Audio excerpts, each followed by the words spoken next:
We are back with Gene Decode, who served for more than 20 years as a senior non-commissioned officer for the US Navy. He served on 5 classes of submarines for the Navy, 4 of which were nuclear classes. And he's also an expert on deep underground military bases around the world. So we are very happy to have Gene back on Exopolitics Today. You're listening to Exopolitics Today with Dr. Michael Salla, your source for the uncensored truth regarding the human, extraterrestrial, global, and political agenda. Click the like button and subscribe to this channel. And now, here's Dr. Michael Salla. Welcome, Gene. Thank you. Thank you so much, Dr. Salla. It's an honor to be here.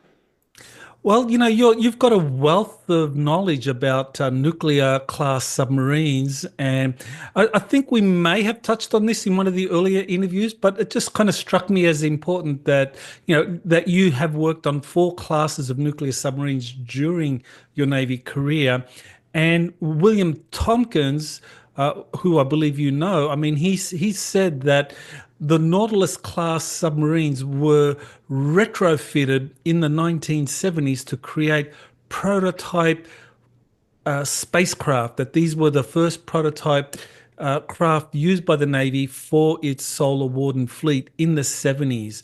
So is that possible to retrofit a Nautilus class submarine with the kind of anti-gravity propulsion systems and the kind of energy systems so that it could actually operate in space? Absolutely. So, and I know that not only the Nautilus class, which, I came in on diesel first, and then I went to classes beyond the Nautilus class from the nuclears. I went to the latest nuclear class and an older one. And in those older ones, the skipjack class, which I served on a skipjack class, is the 2 of those skipjack class were turned into the same thing, where they take and they weld up the bottom of the ballast tanks, which is just an open grate, so that that's sealed. And then they put in the ballast tank huge argon emitters and take out a lot of the cabling you don't need to be in space. So then once that's done, they can create with high power energy into that argon, from my understanding is how this works. It creates a U4 toroid, or an S2S4 relationship that are counter-spinning, that cuts into the quantum matrix and creates a anti-gravitational field through the negation of mass entirely, much like the TR3 does. They're built that way. A submarine is built so it can do that, because it has the outer hull and the inner hull, what we call the people tank, in submarines. And so, having been in nuclear submarines, I know, and in the skipjack class, that 2 of those actually were backfitted. The one I was on, we went into the yards and decommissioned it, and I was aware of the fact that unusual things in the yard were being done. And so, from now, what I know now, looking back on it, I realized that's what they were doing, was getting ready. I was one of the last people to leave the submarine, so I saw things after the captain had left and the chief of the boat, and most of the officers had left and the enlisted, and I was pretty much in charge. I had a fairly high rank at that time, so I was in charge. Initially I had a lower rank, so I was often my first submarine being diesel submarine, I was often a phone talker, or look out homes and planes and that kind of stuff. On diesel's much harder to qualify, because you have to learn every system to run it. If you're a nose coner like I was on a nuclear submarine, you don't learn how to run the reactor. Although being a phone talker, I still remember, also the deck engineering officer reports the reactors tended to minus 9 microcuries per cubic milliliter kind of stuff, because you heard a million times, you have to repeat it, so you get it memorized. But in that, having that level of knowledge of understanding the nuclear reactor, basically, and it's just a fission reactor. I understand the Russians supposedly, I think their 5th generation is fusion, and I don't know. I left the military before the just as the SS-21s were getting talked about coming out. I don't know if they have a fusion reactor, or we do, but I do know the Beret, and I think possibly even some of the Delta Fours and maybe possibly the Akula may have a Class 5 reactor fusion. And I do know that the Beret is much like Hunt for Red October, where they have an alternative drive system that is an impulse like a jet, where it uses the water as a jet, and it's nearly, because of that, undetectable, because one of the primary things of detecting a submarine is detecting the screws turning. It makes a frequency that you can pick up in the water, because anything rotational will create a solid continuous frequency, and it's almost impossible to completely eliminate that. Well, without a screw turning, now there's nothing to pick up on that. So, I know that back to where we started, the skipjack class and almost all of the Nautilus, 2 skipjacks and almost all of the Nautilus were decommissioned and backfitted to be going into the solar Warden fleet and being used as essentially spacecraft.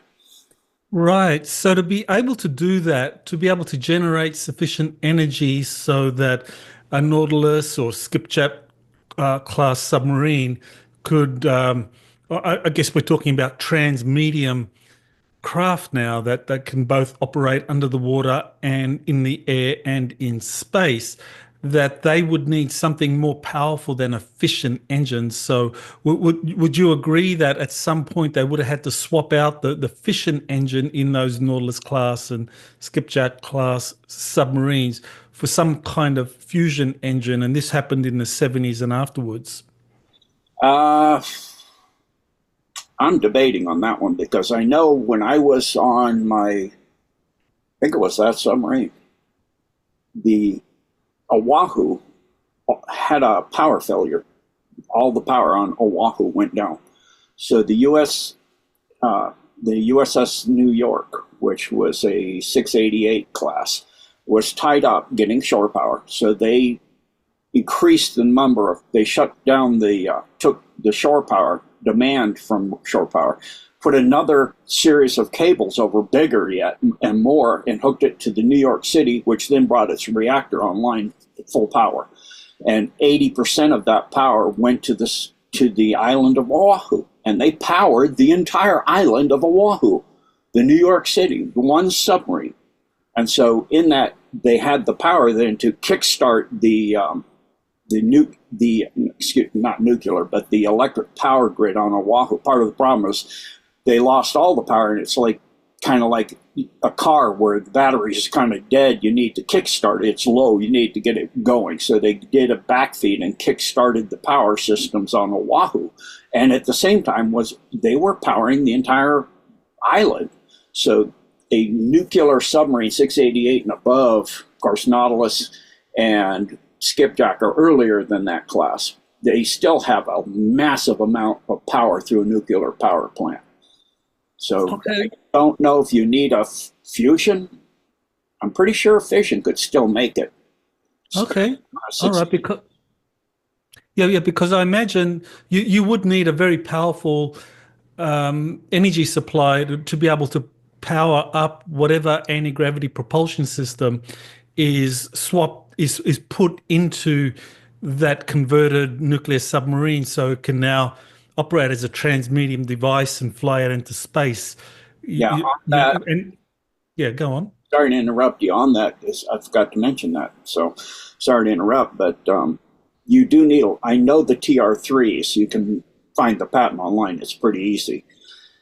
Uses a free energy device, 0-point energy as I call it, or free energy, that develops, it's about the size of a shoebox. It develops over a terawatt. So that is, I don't think a U.S. submarine with a typical reactor develops that much power. So you're probably right on that part. And then additionally, when people understand it being transmedium, they're thinking in space, in the air, and in the water. If you start shifting like they did with the Eldridge, the field of rotation of the molecules in the time stream that we're in You shift them to 45 degrees, you become completely radar and visibly invisible. It's what stealth technology is. If you shift slightly past that, you start to move through time. But even at 45 degrees, you're transmedium to the point you could fly through the Rocky Mountains at any altitude you want. Rocky Mountains go up to 14,000 feet from up in Alaska, they're much higher, but going all the way down in Colorado and that area, so you're talking 14,000 feet. You could fly at 8,000 feet through the Rocky Mountains, physically through the mountain.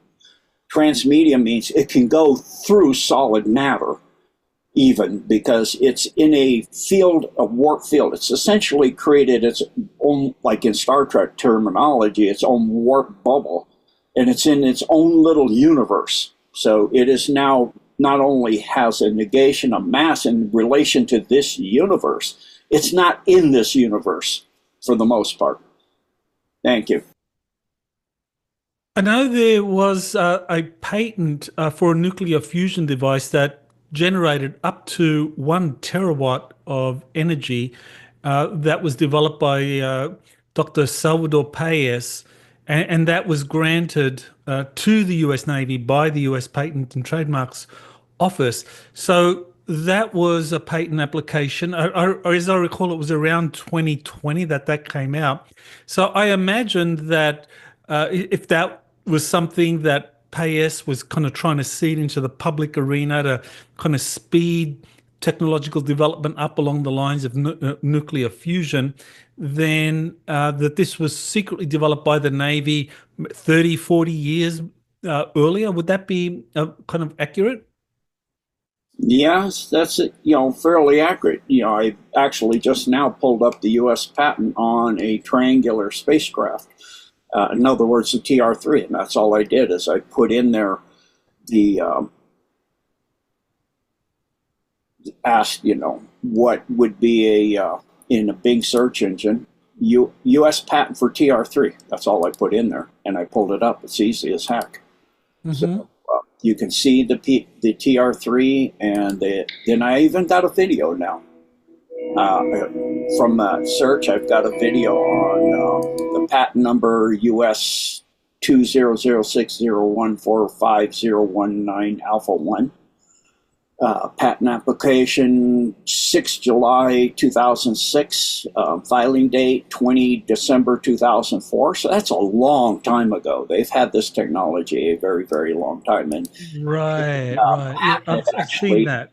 Yeah. In the patent, it actually goes into the Laplace, however you Leplace, I can't pronounce it correctly, but into the equations of for the polar equations on the Laplace to be able to generate the power as well as the anti-gravitational fields. They've got all of it in here. So it's really phenomenal. Mm-hmm. Yeah, well, I think the Patents Office does have some very interesting applications from people like Salvador Payas. Yes, I remember that. I remember seeing that one as well. Salvador Payas's patents, they came out in 2019 or something, and they were unusual because he was able to get support by the U.S. Naval Research Laboratory, as I recall, to be able to have the patent granted because the examiners kind of gave him a rough time. But the Navy intervened and said, no, this we want you to grant this patent to our research scientists, and that is something that will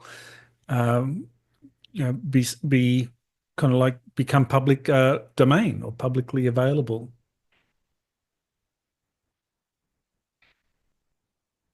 Okay, I see something there. You want to talk about what you're just showing now, Gene? Yeah, so you can see here, I put in Salvatore Pais in the search engine. U.S. patents by Salvatore Pais. Since you mentioned him, I just said, okay, let's just research by his name, 2016 worldwide applications. Mm-hmm. So that's now worldwide, Salvatore Cesar Pais. And you can see the two hulls with the energized field in between them. not entirely like a submarine because it's not in the back area. And then it just goes into discussing it and the background and the four known fundamental forces that control energy, strong nuclear, weak nuclear, electromagnetism, and of course gravity. And then it goes into the disturbing, creating fluctuations in the quantum field to create anti-gravity. So it's, pretty basic stuff, and goes into the field equations and things you need to create the amount of different energies you need to be able to do this. And you can see, just like you're saying, they're talking about the energy fields and the standing Coulomb force and the spinning axial rotating, like I was mentioning earlier, fields in order to do this. And then they're even talking in what order of frequency that they're using. That's not very high frequency, by the way, but relatively speaking from what I'm used to dealing with. But you've got all the field equations, everything in here, and explain how to do it. So, yeah. Yes, his patents, I think there were 5 of them that he put out from that period, from 2016 to 2019 or 2020, that covered a range of kind of like advanced technologies. I think there was that quantum bubble that would be generated in front of a craft, and the nuclear fusion reactor, and I think a room temperature superconductor as well for storing large amounts of energy. So, I mean, I don't think these were patent applications that just kind of came out of nowhere. I think he was given the green light to release some of the stuff that the Navy had been using secretly for 30, 40 years in its classified programs, probably on some of the more recent nuclear submarine classes.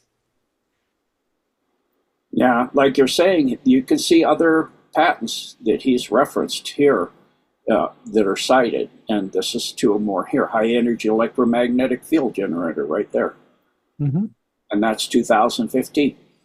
Yep, there you go. Fascinating. All right, so there's a whole lot of kind of like advances made through nuclear submarines, but this takes me to something that, and we can segue here to Donald Trump and his recent election victory. And one of the things he said in his inauguration speech for 2017 was that he said that he planned to harness the new energies, industries, and technologies of tomorrow. So I believe that he he began to do that and commanded the intelligence services to begin releasing these advanced technologies, but he was stymied in that. So, what do you know about Trump and his effort to release some of these advanced technologies, for the technologies for tomorrow, and him being stymied by the deep state? Well, with Trump, it's hard because he's a excellent chess player, 3D, 4D, 5D chess player. So Panama's very upset with him because he's gonna, saying he's gonna ask for Panama back or take over Panama Canal. Says he's trying to buy Greenland because the ice pack is breaking up over the Arctic, and he's thinking, we could go up over Greenland, but you would probably want to go closer to shore. You still have icebergs. So to do that, that means you're probably going to go inside of the Greenland waters and outside of the international boundary of international waters. So he's saying to the Danish, we want to buy Greenland. And this is the art of the deal. This is how he does it. He throws in a huge marker, or however you want to call it, an offer. Like, we're going to take back the Panama Canal, and then the president of Panama is not 1 meter, not one, we're an autonomous country, that's not going to happen. Well, this is how he does the art of the deal. First, you go high, so that then the opponent can bargain you down. If you go to where you want to be and you get bargained down, you get less than you want. You go way above what you want. I used to do this when I was stationed in the Philippines on that diesel submarine. And I would go into the markets, and being an American, but I spoke Tagalog fluently, the girls that I, knew me in around the market would, talk to me, and, I would barter with other, shopkeepers, and they, how much you pay for this? They go, I can't get it that cheap. How do you get it that cheap? I go way, I want it cheap. So I'm not the one trying to buy something for, or to get it for a low price. I don't go high. I go extremely, incredibly, ridiculously low. And then I let the person bargain me up.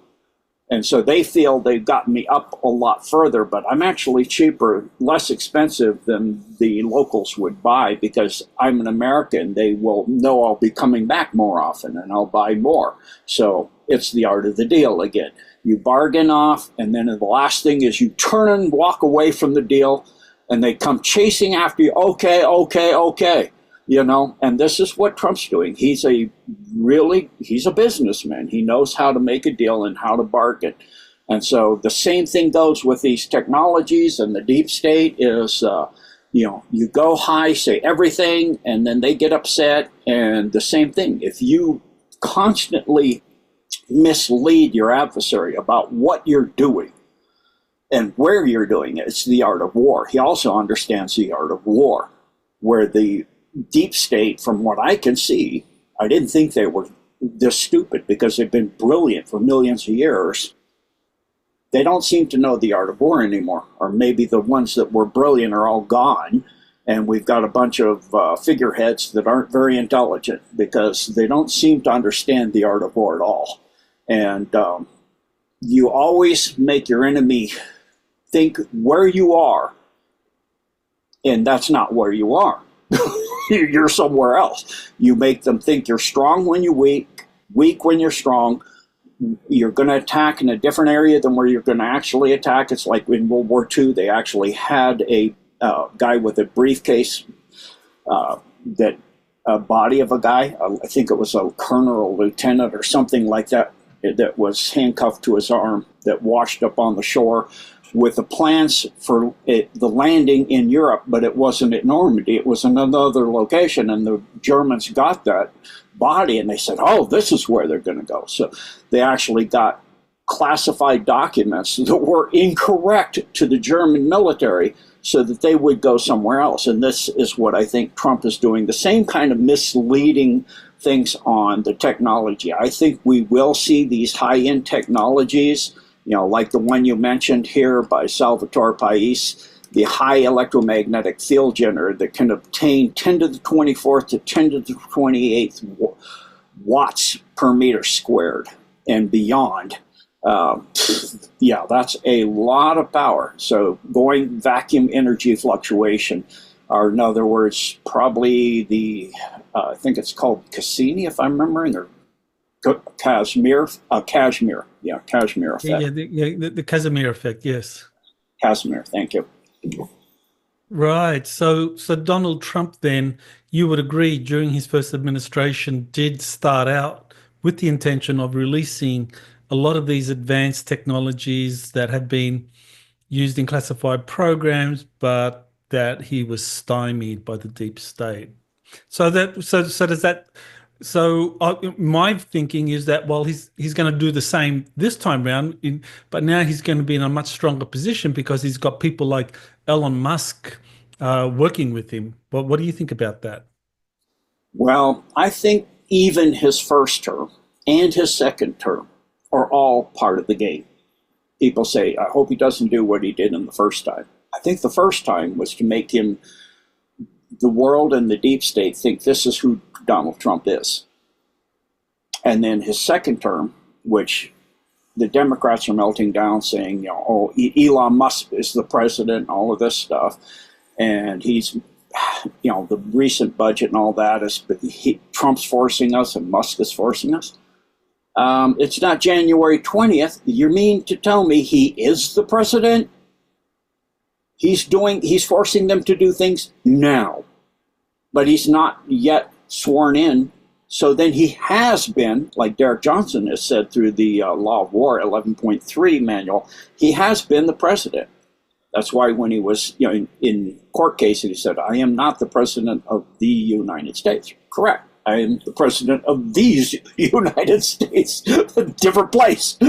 So he has been the president. And so I feel that, showing he's weak in certain areas in his first term, moving behind the scenes in his second term, now going to his third term, because it's not president for the corporation. So it's a different place again. It'll be a second term for the corporation, outside the corporation for the constitutional republic. So I feel that all of this is a move. In fact, now looking back on it, from MH370, the superconducting room temperature microchips, what allowed the alliance to steal the election for Biden.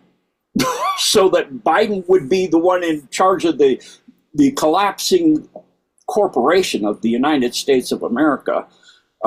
And so in the process would be blamed for Afghanistan, be blamed for what happened in Ukraine, be blamed for everything. And all of this, and the massive deficit, and the collapsing economy, and the de-dollarization, and what all these countries going over to BRICS and all of that. And so, and the continued things, the only thing is you have to walk a tightrope with this, because now they've given, permission to send ATACMS into Russia pretty deep in. So they've hit Kazan, where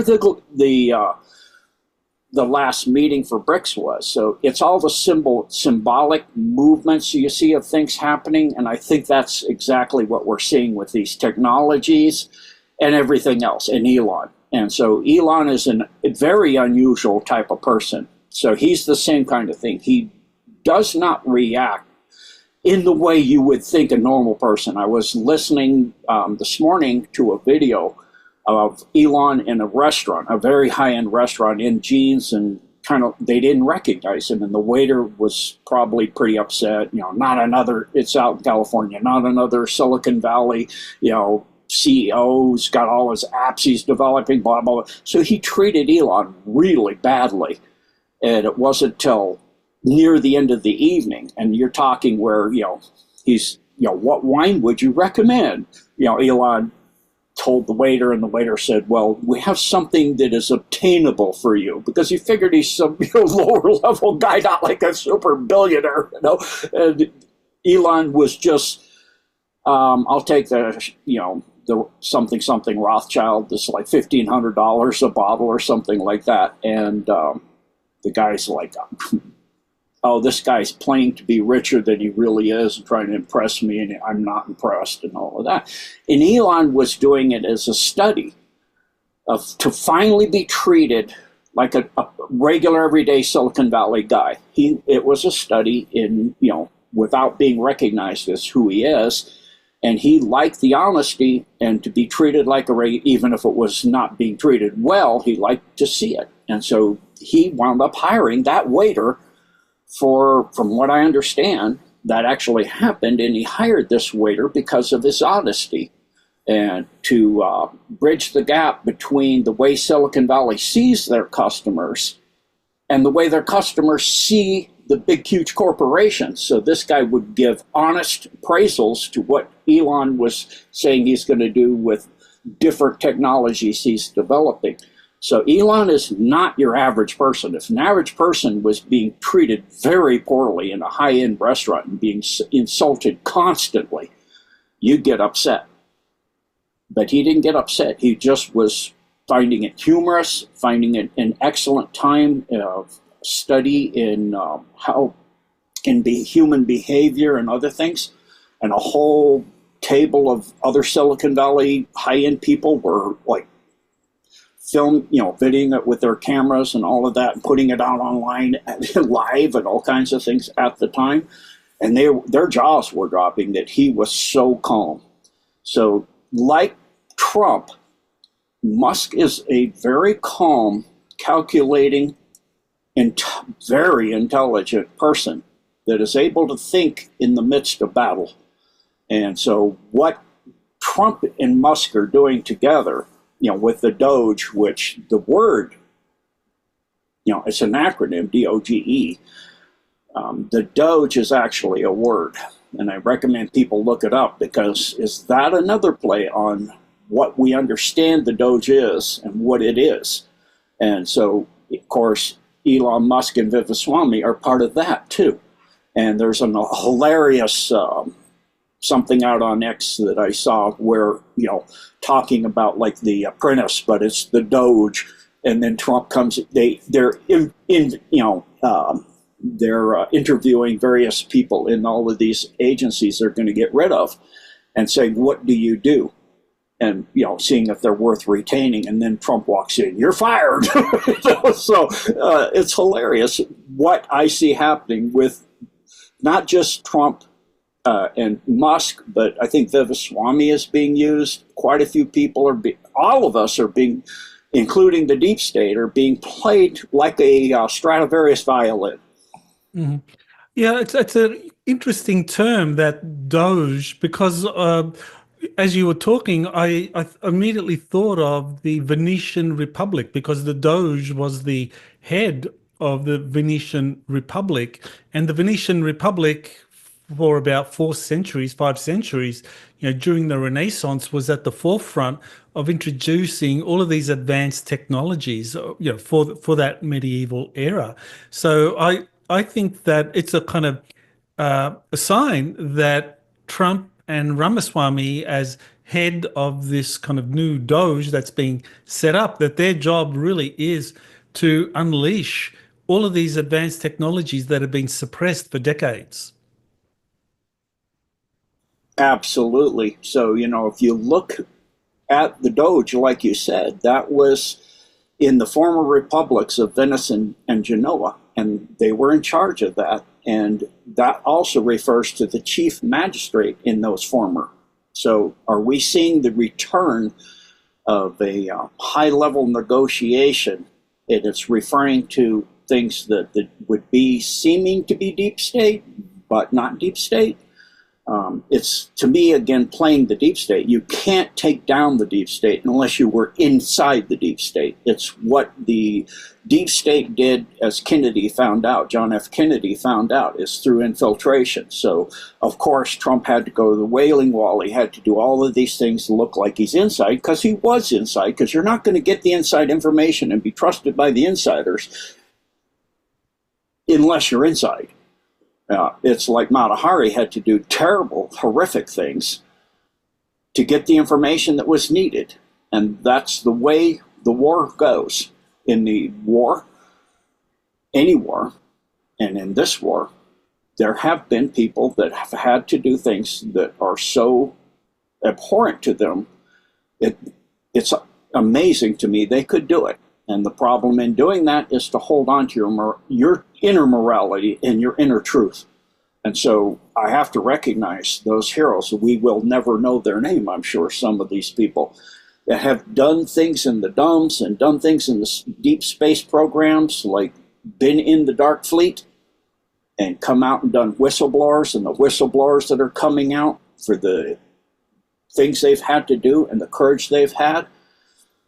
It's humbling. Yes, I agree with you. I think that we've got a lot of heroes, a lot of people that have come forward and talked about the secret space programs and the Dark Fleet and so forth. Well, that kind of leads me to this next question I have, which is this surge in drones that are being sighted, not just in the US, but around the world. I mean, what are they? Are they orbs and spacecraft from extraterrestrials or cryptoterrestrials, or are these part of a deep state operation to kind of like obfuscate and confuse people so that they don't suddenly, get awakened by the Galactic Federation or positive extraterrestrials? So,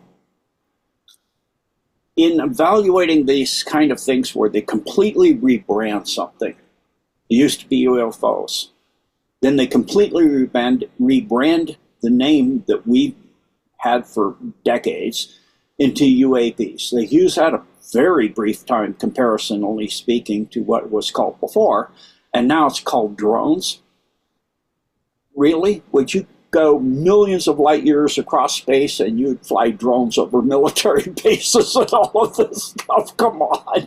It's not as they have said, it is not foreign. In other words, in the United States case, it's not from off-world, that would be foreign. It's not from another country, that would be foreign, which means it's ours. They have said it's not military. Well, when they say it's, are they referring to all of them or some of them? I feel it's some of them, because if you go to an Air Force base, I have one close to me, if I go drive by the road on the back gate, take a left and go out on the dirt road with my 4x4, and I'm driving along that road, they're going to show up. I'm not even on the base, and I'm not even flying a drone. If I were to park out there and fly a drone, my drone will be blown to pieces, and I'll be picked up really quick.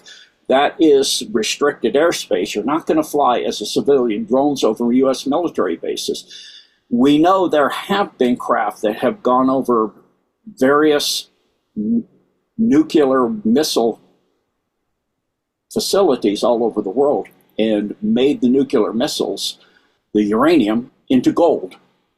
They said, you like gold? Here you go. You're not going to blow that up, though. So you're not going to blow yourself up with that. So they transmuted the uranium into gold. And so is this what we're seeing? I doubt it. I feel that I know that it's, or at least I have read reports, I haven't verified if this is real, that when the Soviet Union fell and Ukraine was given autonomy, the Soviets took back their missiles. They weren't Ukrainian. They took back their nuclear missiles in Ukraine when it was part of the Soviet Union to Russia. And there are supposedly 80 of them. And it's somehow one of these 80 warheads apparently has wound up in the east coast of the United States. How? Why would it be going through there? I don't know. It makes no sense, but that's what people are saying. If it doesn't make sense, it's probably not true, but you could have some missing either uranium or plutonium.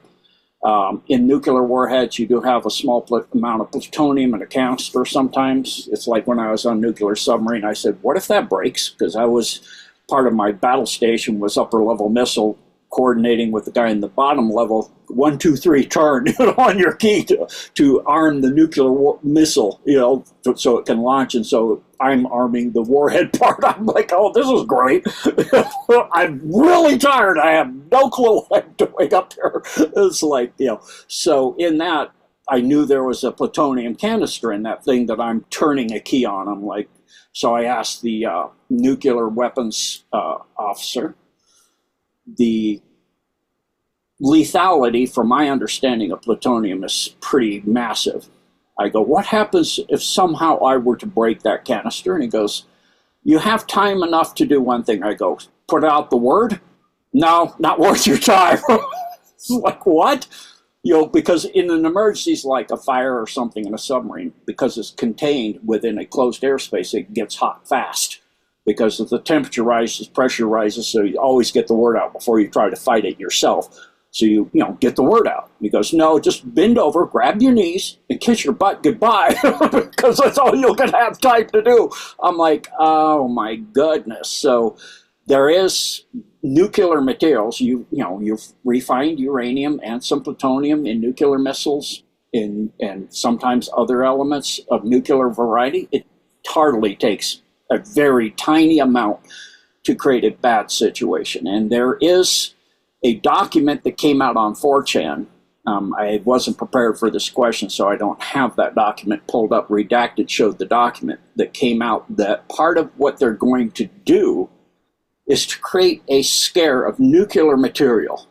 Well, we have this supposed warhead that's missing, or some other nuclear material that was in a crate or something in the East Coast, in a port that went missing somehow. How that doesn't make sense to me, but that's a way to get people terrified, and to have drones that would be out at night, which is when you would need to do that, to find that nuclear sniffing, ability to find that nuclear material, because a very tiny amount is very, very devastating. And then they could do like a COVID kind of thing where they come out and say, like during the 19 days, we have to lock down this whole region and all that. So it's the beginning of that. You could also say they could use that as a way to then increase it and go full scale, saying, oh, well, this is a world level situation. It's been tracked and contaminated out. We don't know how far. So a way to get into a new world order, a one world government through the WHO, which has already put it forth laws to say they can come into a country and lock it down and, for public safety and all of these different things. Then additionally, you have Operation Bluebeam, where they fake an alien invasion with drones. I don't think so. Elon Musk put out a X post, was hilarious. I showed it on another interview. It's since left, so I can't show it now. But it was just like when submarines were taught in various schools. When you look out the periscope, you have to be able to see a silhouette and recognize it immediately. Is that a Beret? Is that a Delta 4? Is that a Charlie 2? So you look out through the periscope and you see on the horizon just a profile, and you have to be able to recognize. So they had all these profiles. It was like an F-16 and a B-52, and it's drone, and a little tiny plane with 4 propellers with a wing on top of the fuselage. It goes, Iranian mothership. Well, why is they're calling it drone and mothership?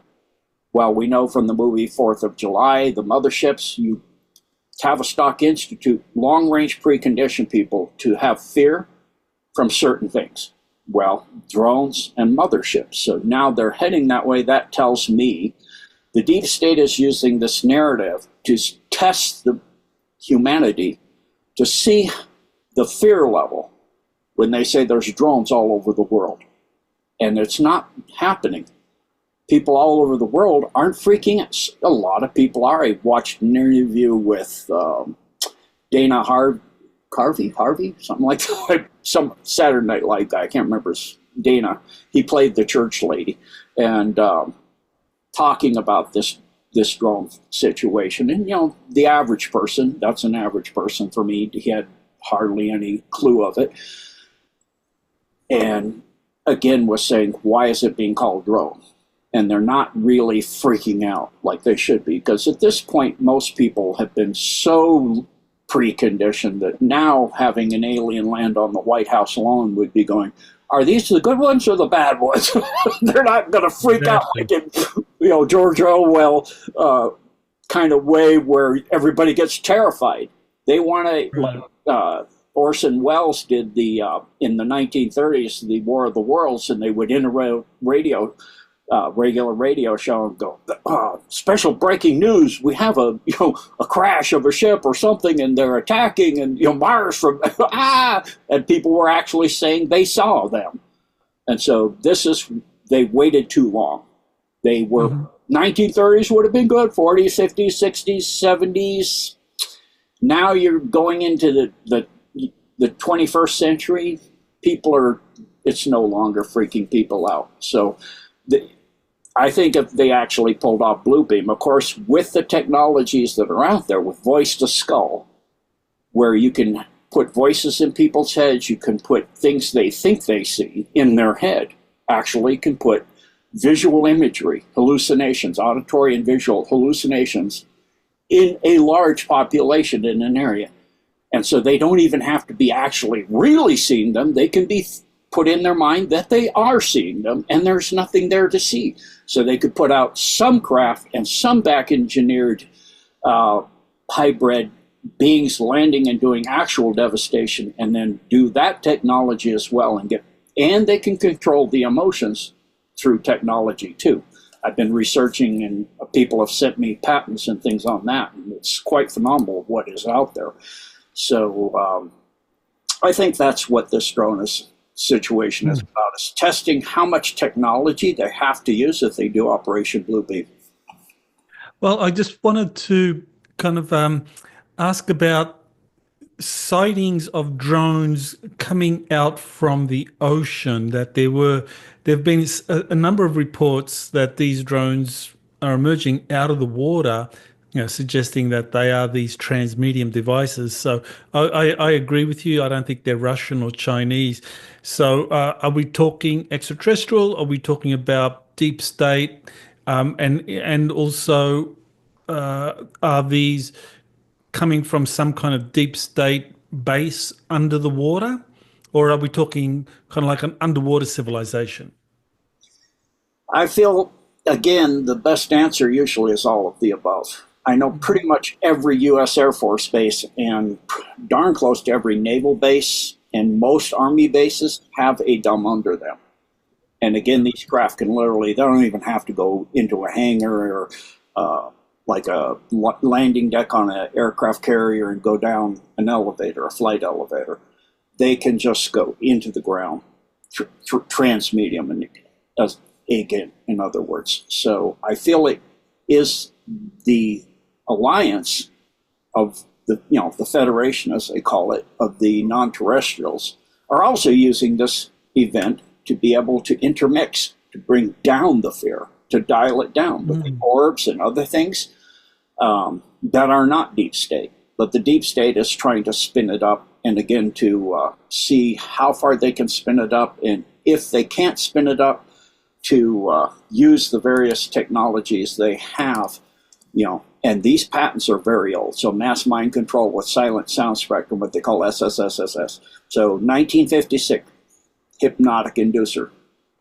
1958, apparatus for producing visual stimulation, apparatus for producing visual and auditory, nervous system excitation, so you can make people freaked out. Method and apparatus for improving neural performance in human subjects by electrotherapy, super soldier kind of stuff there. Hearing systems. So they have a lot of these technologies that they've had. I mean, we're talking 50s and 60s here and 70s. That's a long time ago. Mm-hmm.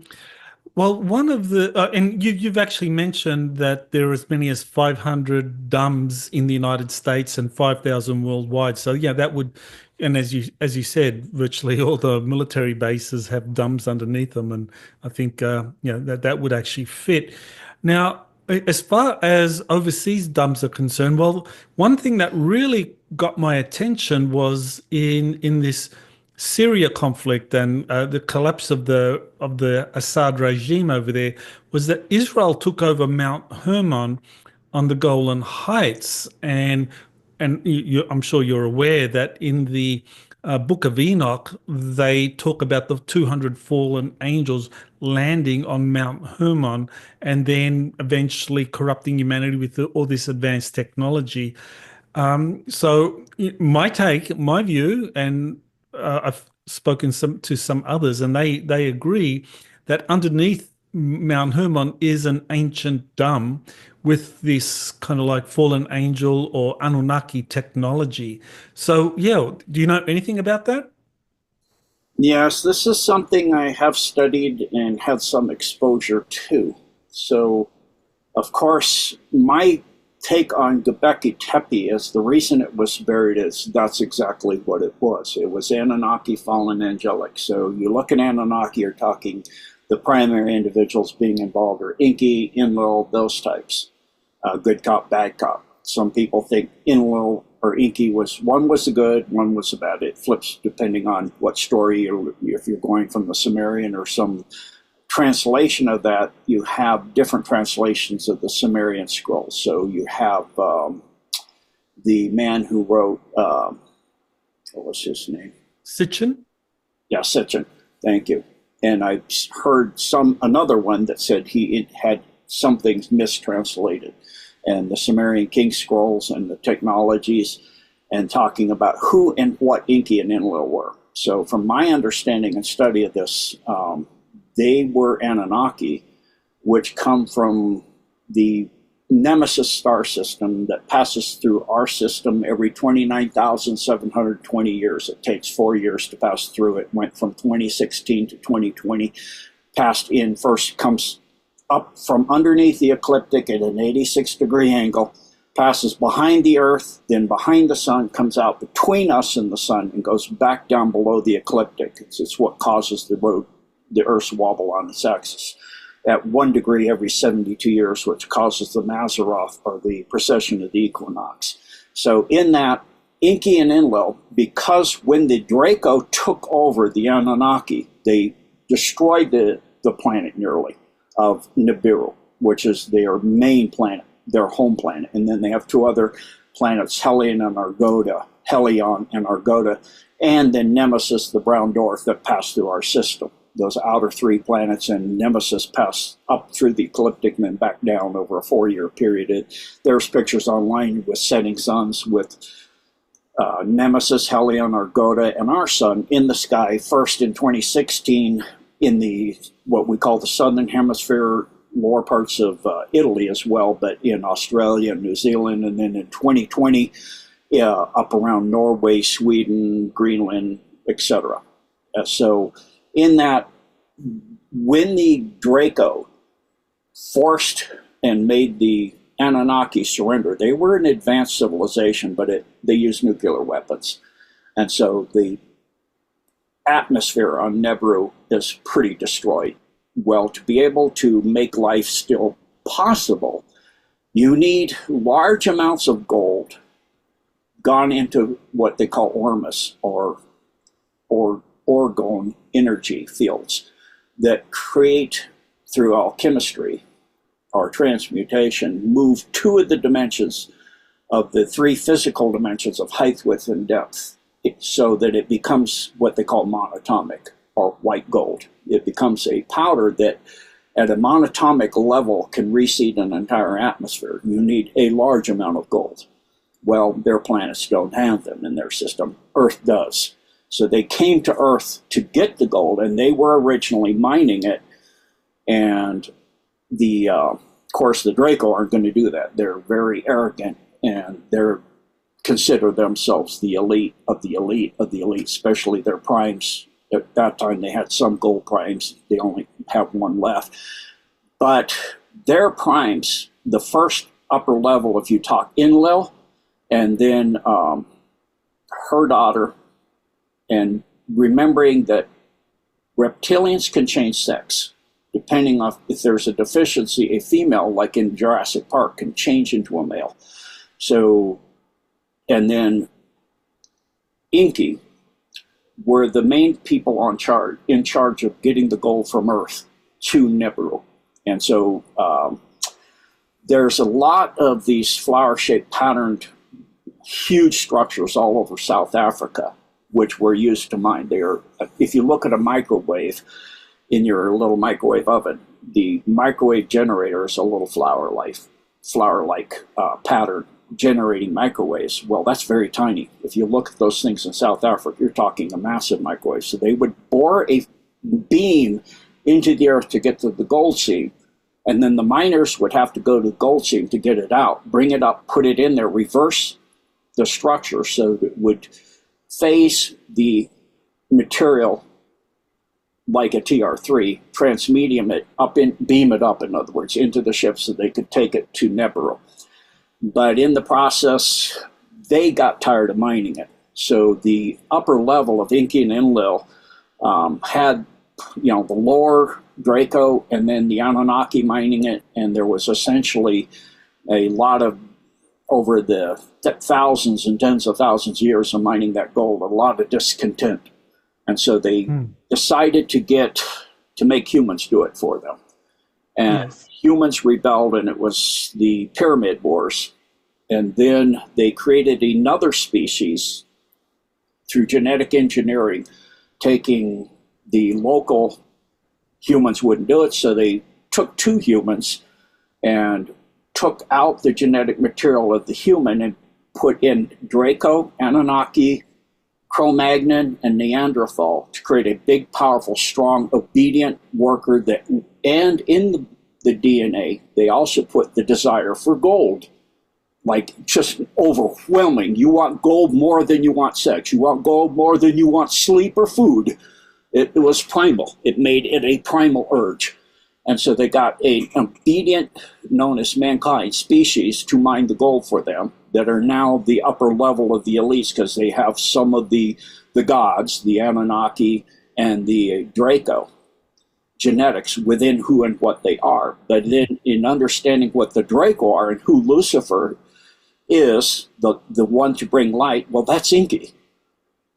Well, I just wanted to kind of like bring back this question of the significance of Mount Hermon being taken over by Israel, because I mean, previously Mount Hermon, I mean, the landing place of the fallen angels of the Anunnaki or the Igigi. Faction of the Anunnaki, they landed there, brought advanced technologies. I suspect that they built an underground facility, or they put their ship or advanced technology under Mount Hermon. And up until recently, Mount Hermon was under the control of the Syrian regime, and I assume the Russians were probably given access. But once the regime collapsed, the Israelis marched in, took over the summit of Mount Hermon, and now they've kind of advanced even further into Syria. So, to me, this just raises the question: does Mount Hermon have a dam with all this ancient advanced technology from the Anunnaki era, which has now changed hands in terms of control from the Syrians and the Russians to the Americans and the Israelis? Yeah, so I was going to get there. Sorry, sometimes my loops are huge. So, yes, it was a loop. Background understanding. So, during that time of creating all those mining operations, they had things going from Göbekli Tepe, from South Africa, from the Middle East, and throughout all of Africa. So, underneath the pyramid, for example, that entire Giza Plateau is connected by tunnels, and in Arabia too. And then especially in Egypt, and from Iraq as well. So when Iraq fell, the palace of Saddam Hussein was set on top of Solomon's temple. It's told that it had a Stargate in it. They got the Stargate. That's why the U.S. military was said they were torturing people in Iraq. But the people that were being tortured were not military. They were curators of the museums of antiquity. Because Saddam Hussein escaped to Syria through tunnels with the dial-up device, which we don't have the technology to recreate, to Syria. Where in Syria? Well, where do those tunnels go? Mount Hermon. They go to Mount Hermon, and that's where another Stargate is. And that's why they wanted the dial-up device, because, again, they can't create the power system. To power up, it's a Meru-type Stargate, which is two pillars, like in the Bible, where a fiery furnace in between, and everybody gets incinerated except certain people that have human genetics can go through that. But if you don't, you get incinerated. So... And, the two people went through and brought angels back with them of the non-fallen type can go through there as well. So Mount Hermon is a vast Ceres complex connected all over Africa, the Fertile Crescent, up into Turkey, all of this that go to very large underground facilities like Mount Hermon. So Mount Hermon itself is the highest UN long-term occupied area. It's actually 9,232 feet above sea level. But in that, it's a ski resort on it. It's a portion of the Golan Heights. And now it is in the hands of the U.S. and Israel. Of course, that's kind of the same thing. So it's kind of redundant, but it is a ancient facility. To give you how ancient, we're talking Jurassic. And so this is a very pivotal item for the deep state to try to get a hold of. It was actually a major part of the Hittite Empire that used to move things underground during that time as well. So yeah, that's why people go, have they gotten all the domes clean? I didn't realize how vast the system was. So no. And so now, the Russia and Turkey and other parts, the alliance is playing off one neocon against another. They're playing Netanyahu against Erdogan, who Netanyahu wants to create greater Israel, which is on their arm badge on the IDF of what that is. And that's just the first level of what it is. It's like any world conqueror. Netanyahu is a wannabe world conqueror, as is Erdogan. He wants to recreate the Ottoman Empire. So the two overlap. They're going to get into a war with each other. And that's already, we can see the back and forth with the Kurds and the part where the Chevron operation is that takes control over all the oil and natural gas that's in Syria that was backed by the U.S. and controlled by U.S. military bases. And we've lost U.S. military there. In fact, in the UN, there was a person asking a U.S. person, what about the U.S. military personnel you've lost in Syria? We don't have any military in Syria. Well, then how'd you lose them there?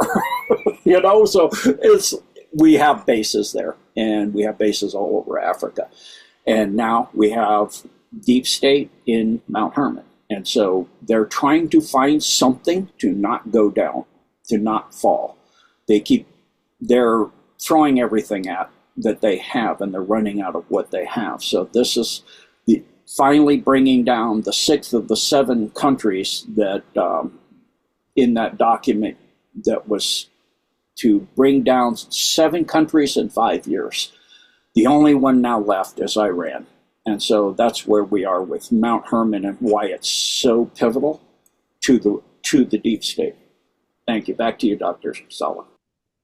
Yes, I agree with your analysis there, and a few other geopolitical analysts are saying the same thing, that Turkey and Israel are now basically going to get into a conflict over who controls Damascus, who controls Syria, but I want to just kind of raise this idea that the deep state has been trying to kickstart a Gog and Magog end times war, and that part of that is biblical prophecy. Part of the justification for that is using different biblical passages to justify the expansion of the war there. And one of the passages that is often cited is the book of Isaiah that talks about the end times when Damascus will be destroyed.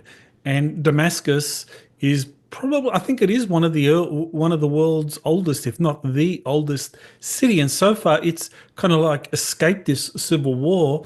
But right now, with the Israelis and the Turks and the Islamic Jihad and the Americans in the picture as well, it looks like Damascus may actually be the epicenter of a new war. And could that be the kind of like attempt to start a Gog and Magog war, or are we past that danger point? I think the deep state, depending on your timeline, they will create it on the Armageddon line, which is nearby. So that's a choice whether a person wants to go to experience that of a World War III. We know that just after the Civil War, Albert Pike wrote the various battles and wars: World War I, World War II, Vietnam, Korea, Cambodia, Iraq, Desert Storm, all of this, to get us into this Gog-Magog World War III final battle that comes out of the Middle East that pits the Muslims against the Christians and the Jewish people. In other words, the cross and the crescent moon and all of these different symbols against each other. And so that is ancient prophecy from quite a few different places, not just the Quran, the Bible, the Torah, many other. Even if you go into Hindu, you have Ragnarok. Even in Norse mythology, you have all of these different things that talk about an end war. And so it's because it's been envisioned for so long, it will take place. A new envisioning is that we don't have to do that.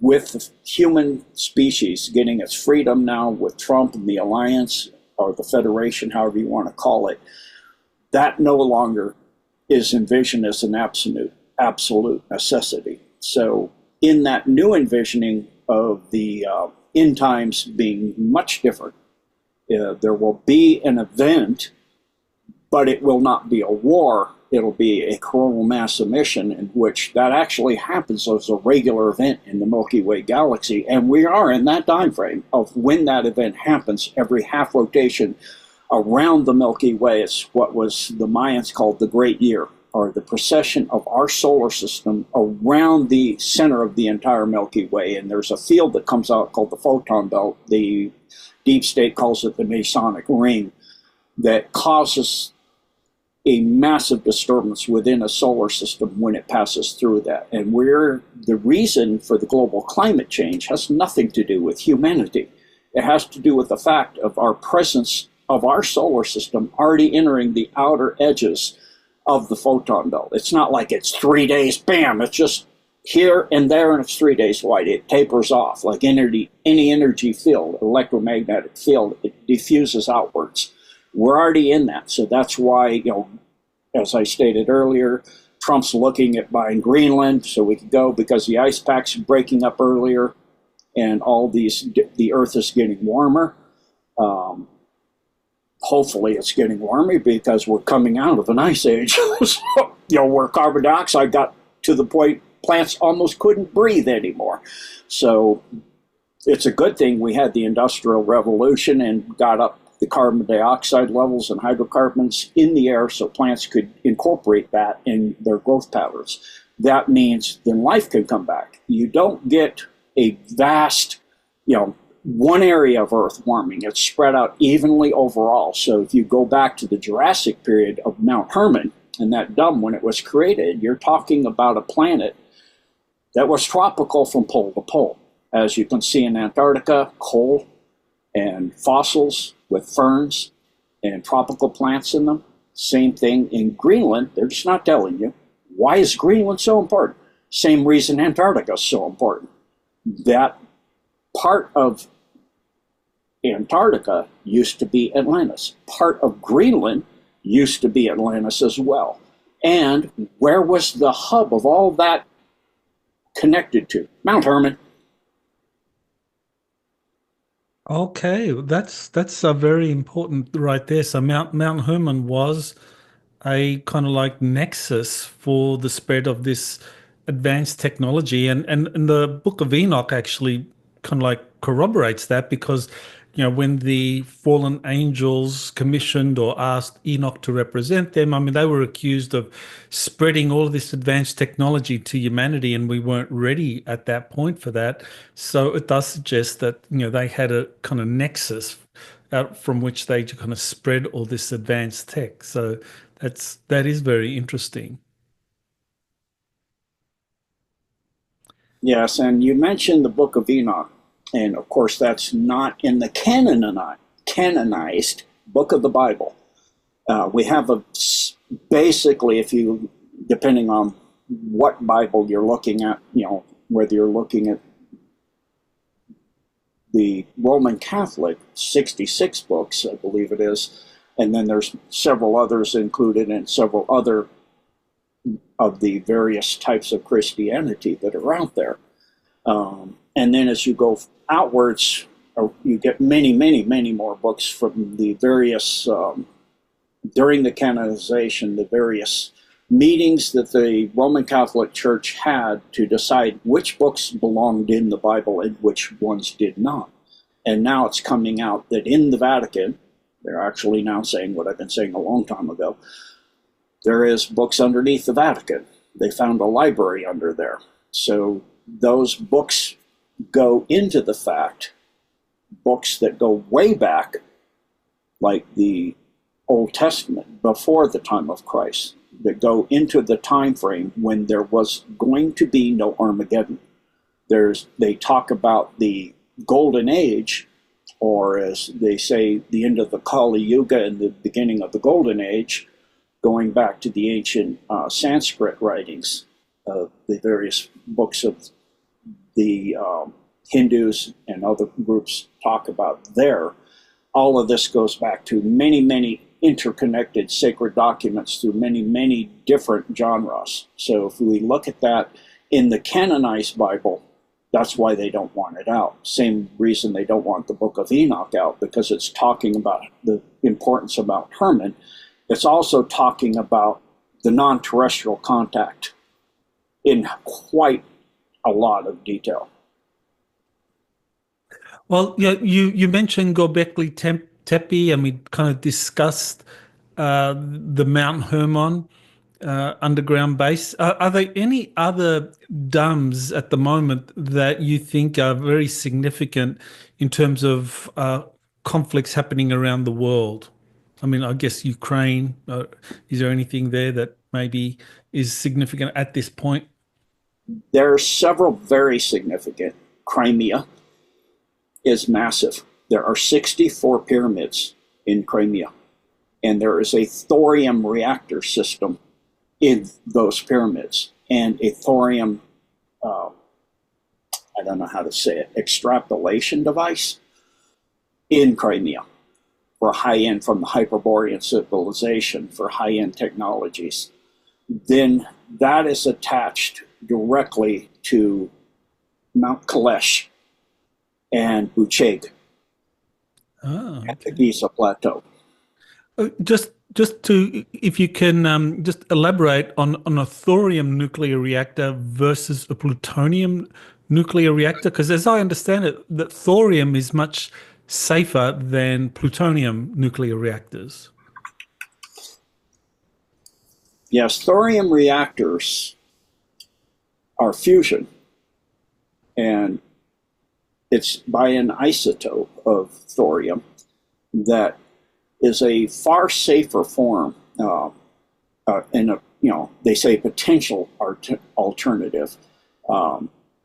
It's not potential. It's David Adair, I believe, is actually developing thorium reactors on an island in, I think it's either Malaysia or Indonesia. They have an entire island where he's got quite a few of them he's developing and getting ready to be put out. And it goes back to this Hyperborean technology that has been out there we had a long time ago, and they buried all of this. The Book of Enoch goes actually into thorium reactors, if you're reading carefully. Of course, you have different language, because the knowledge at that time was, the language did not have the definitive terms to be able to explain it at that time. So the fusion of thorium is a far safer nuclear reaction than uranium, being it's easier controlled, and the degradation of the thorium does not get the violent poisonous waste that you get from plutonium and uranium. Excuse me.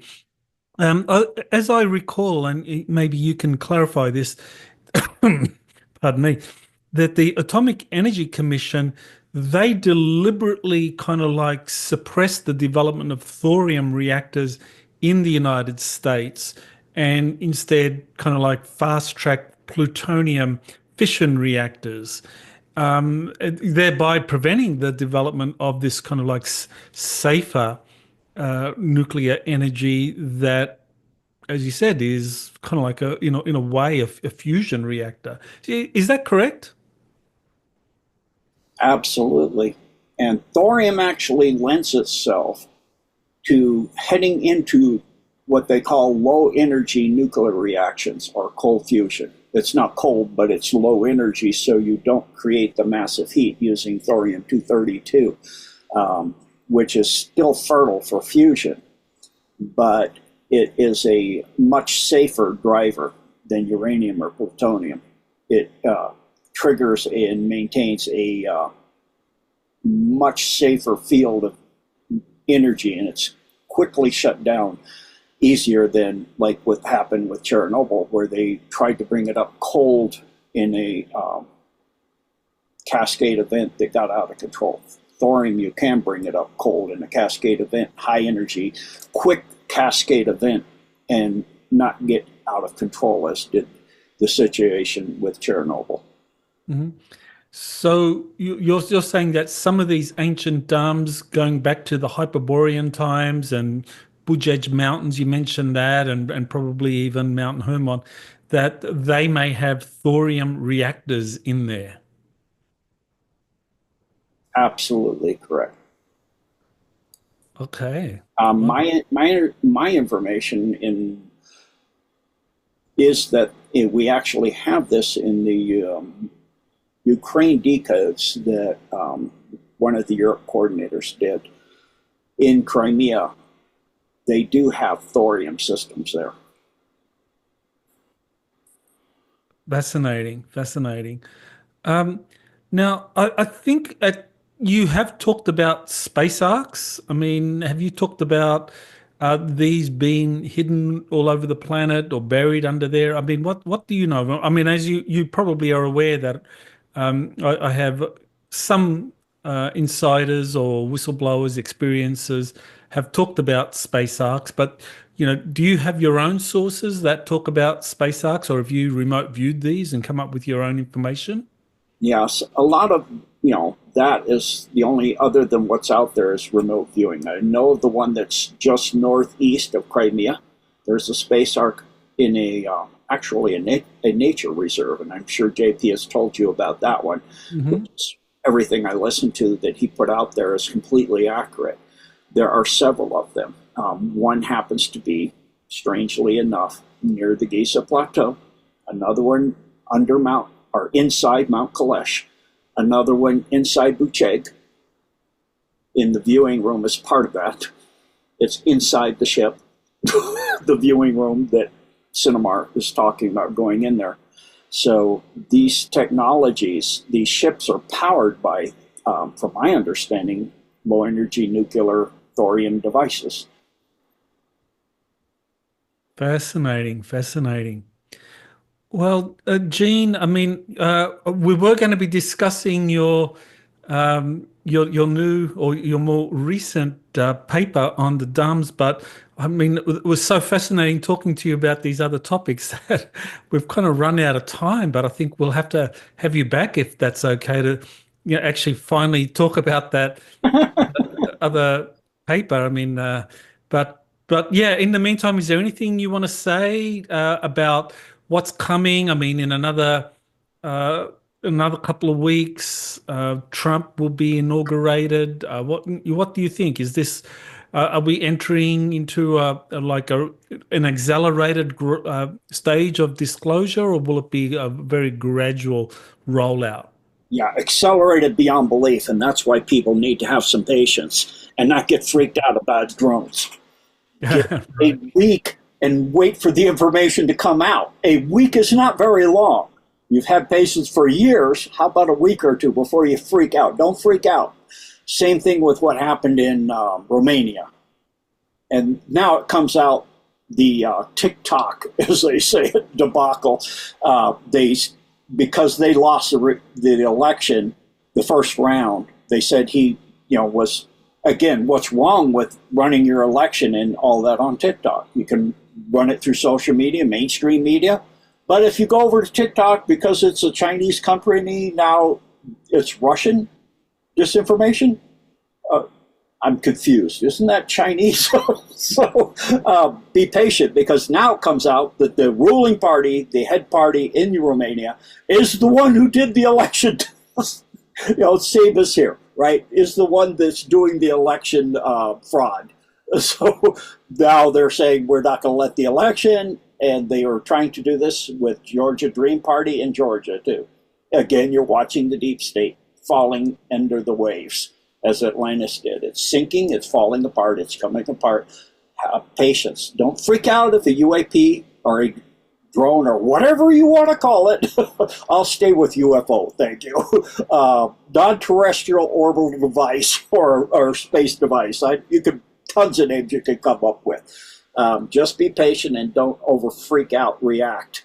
Patience, it's like in any war or in martial arts, I learned the minute you start reacting, you've lost the battle. And this is what they've got the deep state doing. They are reacting. They've lost the battle. you have to respond. That means to ponder and then do what you just pondered. Respond. Think about what you're going to do, how you're going to think about something, and then do it. That's responding. So in this, respond and don't react. Have patience and be calm and be relaxed. When all else fails, breathe. Deep circular breaths in through the nose, out through the mouth. Calm, focus on the beauty of, like behind Dr. Sala out there in Keyport, just beautiful, or Key West, wherever he is, somewhere in Florida. Key West. Key West, yeah, somewhere in Florida. I was trying to be subtle. But anyways, Key West. And for me, look at the Rocky Mountains, look at the trees, look at the snow, look at the beauty of God's creation, and know everything will turn out well. The Alliance has it. No need to freak out. That just feeds the loosh, which is what they need to win. If we don't give them that, they can't win. The upper levels, fourth and fifth density, they require that loosh, and it's dropping drastically. That's why the constant wars. It creates a lot. Death and dying creates a lot of loosh. When a soul leaves the body, there's an energy that is measured. It's measurable. The Chinese have done that. They have had people that are near death, say that they will put themselves through this experiment, and they have the person on a table that measures their weight to fractions of a gram, and they have the room is completely sealed, so they are measuring the humidity and every kind of wave of energy they know precisely.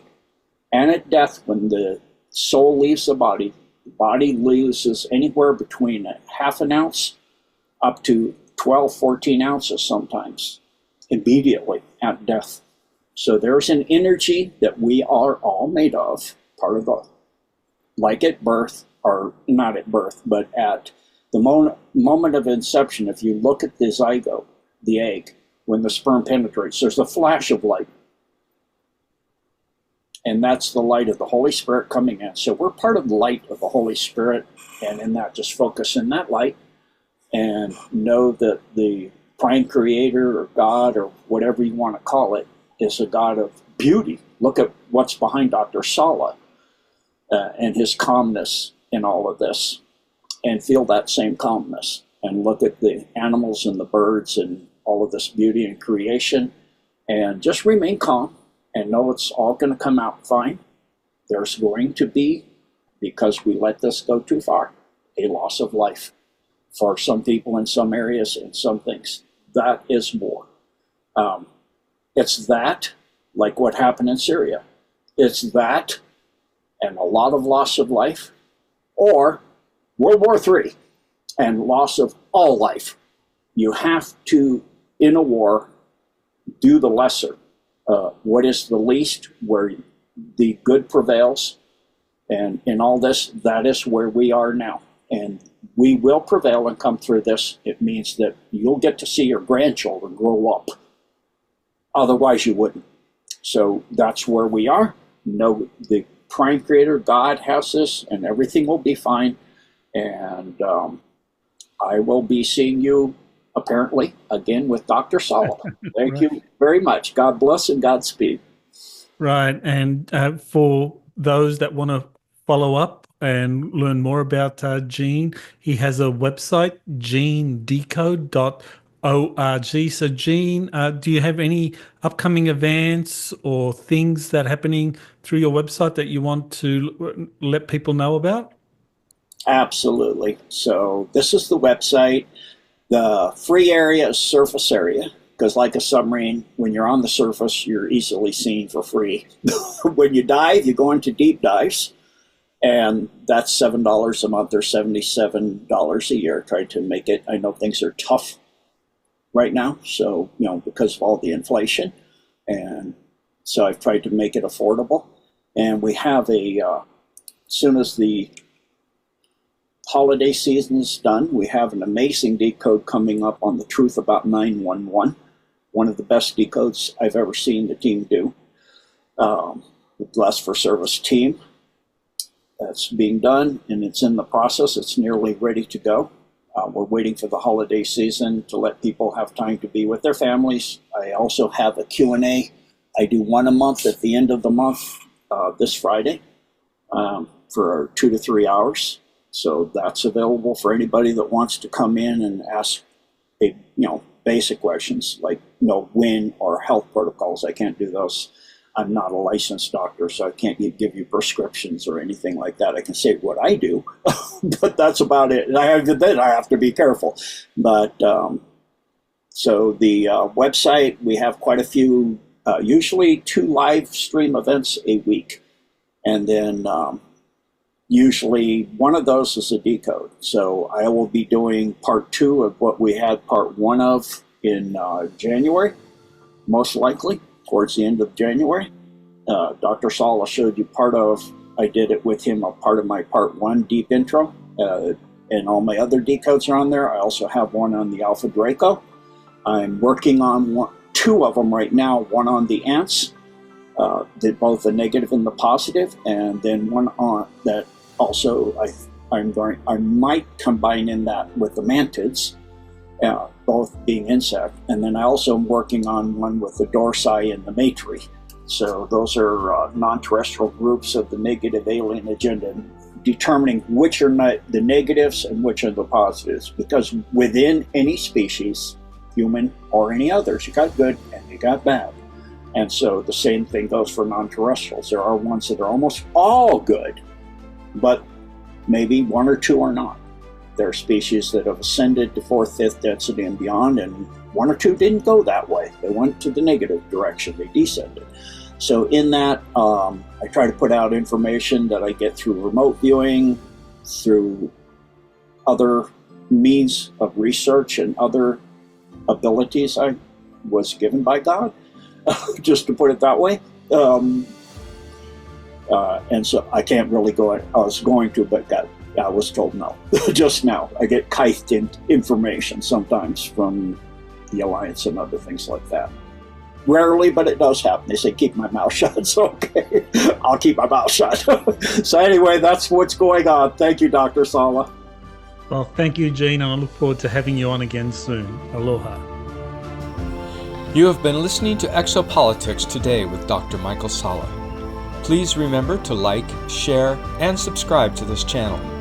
Join or start a conversation in the comments. Take the time to explore the vast library of best-selling books, webinars, and podcasts by Dr. Sala. Visit exopoliticstoday.com.